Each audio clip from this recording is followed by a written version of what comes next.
আপনাদের মাঝে এখন বাংলাদেশ জাতীয়তাবাদী দল ভারপ্রাপ্ত চেয়ারম্যান জনাব তারেক রহমানের লিখিত বক্তব্য অল্প পরিসরে আপনাদের মাঝে তুলে ধরবেন।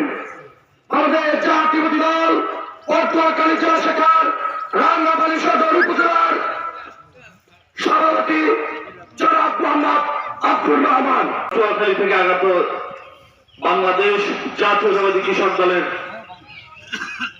সভাপতি, সাধারণ সম্পাদক সহ কৃষক দলের নেতৃবৃন্দ, রাঙ্গামাটি উপজেলা বিএনপি ভারপ্রাপ্ত সাধারণ সম্পাদক সহ রাঙ্গামাটি থেকে আগত সর্বপর্যায়ের নেতৃবৃন্দ, আপনারা ইতিপূর্বে শুনেছেন এখানে কোনো বক্তব্য দেওয়া যাবে না, শুধু শহীদ রাষ্ট্রপতি জিয়াউর রহমানের থাকাকালীন তার সময়ে কৃষকদের নিয়ে বাংলাদেশে যে কার্যক্রম হয়েছিল সেই কার্যক্রমের উপরে দেশনায়ক জনাব তারেক রহমানের নির্দেশনায় সারা বাংলাদেশে কৃষক সমাবেশ হচ্ছে। সেই কৃষক সমাবেশে শুধুমাত্র দেশনায়ক তারেক রহমানের নির্দেশিত বক্তব্যের বাইরে কোনো কথা বলা যাবে না। তাই আপনাদের সামনে আমি পটুয়াখালী জেলা কৃষক দলের নেতৃবৃন্দ এসেছেন, তাদের অনুরোধে আমি আপনাদের সামনে সেই লিখিত বক্তব্যের খণ্ড বিশেষ উপস্থাপনা করতে যাচ্ছি।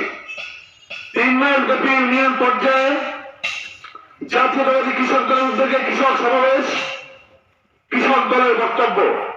প্রিয় কৃষক ভাই ও বোনেরা, আসসালামু আলাইকুম। বাংলাদেশ জাতীয়তাবাদী দল এবং কৃষক দলের উদ্যোগে 3 মাস ব্যাপী সারা দেশে ইউনিয়ন পর্যায়ে অনুষ্ঠিত কৃষক সমাবেশে উপস্থিত অর্থ ইউনিয়নের কৃষক ভাইদের প্রতি জাতীয়তাবাদী কৃষক দলের পক্ষ থেকে শুভেচ্ছা, অভিনন্দন, সালাম, আসসালামু আলাইকুম।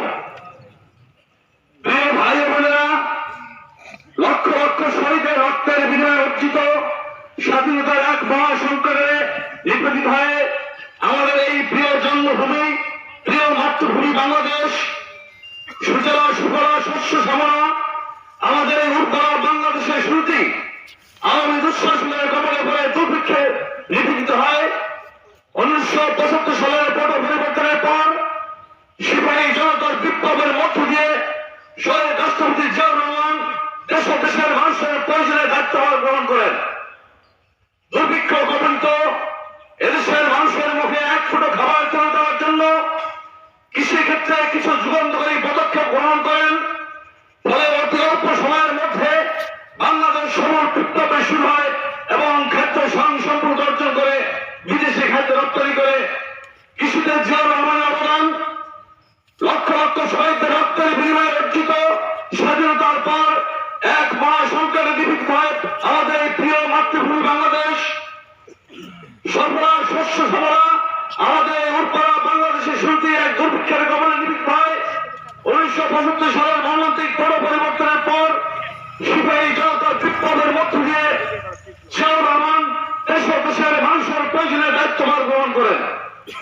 দুর্ভিক্ষ কবলিত এই দেশের মানুষের মুখে এক ফুটো